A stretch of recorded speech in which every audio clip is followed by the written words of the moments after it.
procrastinator and a night owl was only a curse to Rain. She'd often search prose about being a night owl. No matter what result she was given, the girl would still choose to be a morning person. And being a procrastinator, Rain didn't even bother to search. It's obvious there were only cons. The thought of waking up, getting prepared, and doing work in the morning was so cool to Rain. That would mean she could do other things in the afternoon. But no. She would be sleeping in the morning, waking up in the afternoon to do things not related to work, and do her work at night.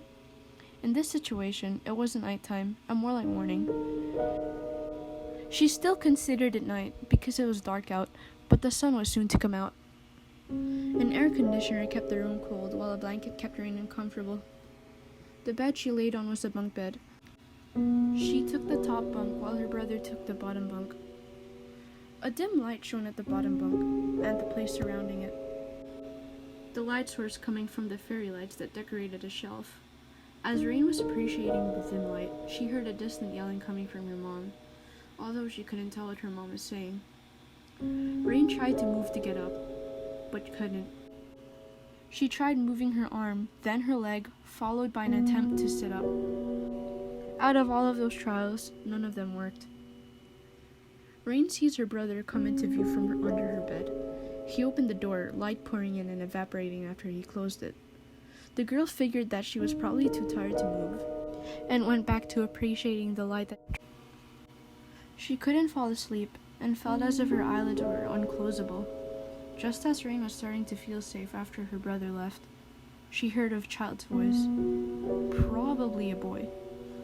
It babbled something that left Rain panicked and confused. What the child was saying were either random words strung together or words that weren't English. Whatever he said, it freaked her out. Rain tried responding. Even her mouth couldn't move, nor could her vocal cords strain out a hum. The voice continued to utter things that were unclear. After a few moments of stress over not being able to communicate with the child went silent. Tension thickened. Rain might have done something wrong by not responding, but she wasn't at fault for being frozen in place, was she? Feeling the bed shake a bit, Rain panicked. What is the gremlin doing now? She asked herself. A head rose from the ladder of the bunk bed, followed by the rest of the body, answering her question. It was not bright enough to see the child's facial features since they were a silhouette, a black figure, a locked character. Analyzing the body frame, her hypothesis was confirmed. The child is a boy. The child moved from the ladder to the foot of the bed, sitting there, head angled towards Rain. Rain stared back hopelessly, predicting the shadow's next movements. He slowly crawled towards Rain's view. There was no way of fighting back. Rain had to be dauntless and accept her fate. The child launched his body closer towards Rain. Why aren't you talking to me? The child whined slowly, his voice turning demonic towards the end of his question. This was the time to take some sort of action. Rain didn't want anything to do with this child, so she shut her eyes closed and clenched. After Rain prepared herself in darkness, she cracked her eyelids open. She was in a different setting, an unfamiliar bedroom. The bedroom had a warmer color scheme, and it was overall brighter than the last one. A child sat on the bed, looking at a TV that wasn't even turned on. Just a blank, black screen with a blurry reflection. The child didn't look entertained either, so the sight was pitiful, but a larger part of her felt threatened. Aware of Rain's presence, his head twisted towards where Rain was. So, you came to apologize? He questioned with the same voice as the child from the previous situation. Rain stood there, still stuck in place. The child tilted his head towards the side. You were being rude. Oh, how Rain wished that she could give any sort of response, even if it meant that the boy would still ignore her. He jumped off the bed and began walking towards Rain. The boy was grinning, but his eyes didn't show any emotion.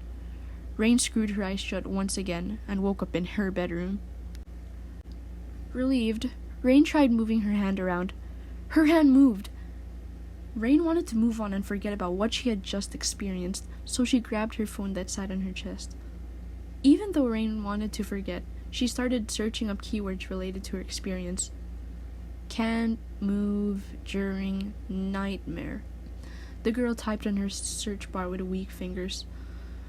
All the results had the two words sleep paralysis in the articles shown. As Rain read more, the sudden appearance of the nightmare started to make sense. Rain took a deep, shaky breath and shifted her gaze to the curtain-covered window. The sun was now out, light blooming through the curtains. "Kids!" Rain heard her mom below. She saw her brother open the door and leave. Her eyes widened, the actions reminding her of a recent hell of a dream. She climbed off of her bed to follow her brother, making sure to step on each rung. Rain's brother didn't bother to leave the door open. Rain's feet made contact with the floor, and her arm reached out to twist the doorknob. Childlike, high-pitched laughing started coming out from the closet. Rain's body went weak.